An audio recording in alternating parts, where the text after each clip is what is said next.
বীরভূমের সিউড়িতে একের পর এক গ্রাম পরিদর্শনে সিউড়ির বিজয়ী বিজেপি প্রার্থী জগন্নাথ চট্টোপাধ্যায়।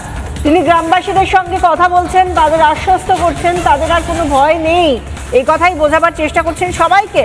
শান্তিতে থাকার বার্তা জগন্নাথ চট্টোপাধ্যায়। সংখ্যালঘুদেরও আশ্বস্ত করেন তিনি, এবং শুধু গ্রামে গিয়ে রাস্তার উপর দাঁড়িয়ে নয়, প্রত্যেকের বাড়িতে বাড়িতে গিয়ে তাদের সঙ্গে কথা বলেন, তাদেরকে আশ্বস্ত করেন যাতে এলাকায় শান্তি বজায় থাকে।